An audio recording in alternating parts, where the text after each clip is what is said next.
Dizzle 551 says, you must be scared because I'm not scared. I know who God is. Well, if you know who God is, Ezekiel chapter 33 tells you, if the watchman in the tower sees danger coming and he warns not the people, and their blood be shed, their blood will I require at the watchman's hand. But if the watchman which is in the tower warns the people of the danger coming, and the people take not heed, their blood will be required at their own hand. You see, fear and wisdom don't exist in the same place. You see, fear is something that is scattered, uncalculated, no wisdom, no seasoning. But wisdom is wise, right? It's wise enough to know exactly what to do, when to do it, and how to do it. If I see that there is danger coming to an entire community of people, I'm going to warn you. Warning you and speaking about these topics are actually the opposite of fear. It is actually courage, because a lot of people don't have courage to speak on these touchy, taboo topics. And when people like myself speak about things like this, they're not afraid. In fact, they're full of courage, because God hates a coward. That's Revelation chapter 21, verse 8. And you don't have to be afraid, but you have to know what's going on. See, the number one rule in war is to know your enemy, and that's half the battle. But you have to know what your enemy is capable of. And you also have to know the position that you're in when you're dealing with your enemy. None of this stuff is fear-mongering, and none of this is fear tactics. But I'm warning you and all people of the impending danger that is coming abroad. You see, the thing is the thing with black people is that we don't fear hurting each other. We don't fear making other mothers cry. We don't fear pulling out a 9mm or 40 cal XD, right? Or putting 5.56s or 7.62s in someone's son or someone's daughter or someone's grandmother, or even people that are not even involved in the conflict that you have going on. No, we don't fear that. But what we do fear, right? And I'm not saying me, but I'm speaking as most black people, not all, but most black people. You can pick off a Trayvon Martin, or Tamir Rice, right? You can pick off those people, and nothing happens. But guess what? As soon as Twan is short on a bag, as soon as Terry owes you $5, right? Then you go and put in work on that.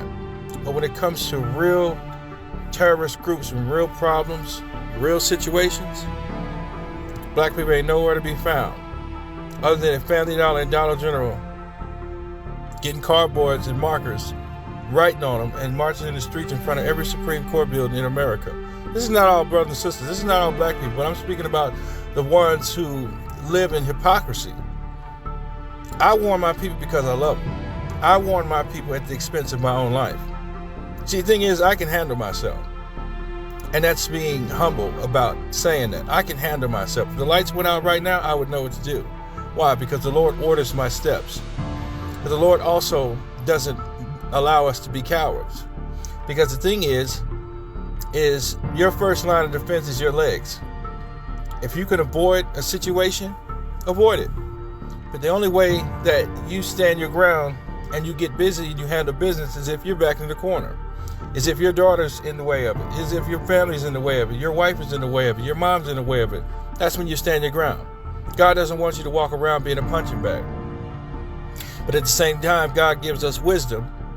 And as the great David said, the Lord teaches my hands how to war.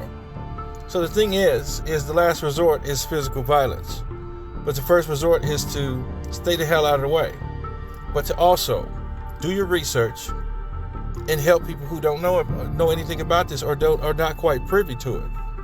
We already know about the history of this country. It has not changed. This is a tolerable society. Should we care about how people feel about us? No. But we should care about how we feel about each other.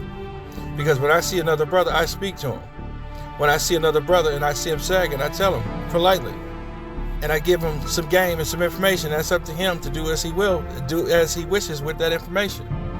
If I see a sister wearing tights, if I see a sister exploiting herself the wrong way, I'm going to talk to her about it. And if she takes that with a grain of salt, God bless her. But if she completely throws that down, the Bible says if they won't receive you in their house, dust your feet off, because it would be more tolerable for Sodom and Gomorrah than that house. See, I understand. A lot of black people are not going to make it. When the lights get cut out, 2/3, which means millions of brothers and sisters, are going to perish. Why? Because they loathe the commandment of God. They loathe righteousness. They loathe structure. And anybody who hates structure, you're not going to make it. That's just like a plant, right? Or a fruit, or anything that you plant. If it doesn't do what you want it to do or what it's ordained to do, guess what? You get rid of it. And that's the same way with God. So this fear stuff, it don't bother me, because the thing is those who lack wisdom and intellect, right? Of course, you're going to see this as fear, because all you know is how to use your hands and how to be violent and how to be active. That's not what life is all about, because when you get older, you're supposed to get better. When you get older, you're supposed to get wiser. When you get older, you're supposed to get smarter. How the hell are you going to be around for the youngsters or for your children or for the generations up under you if you have this go at it hard and it is what it is mentality? That's why the prison system is full of black bodies.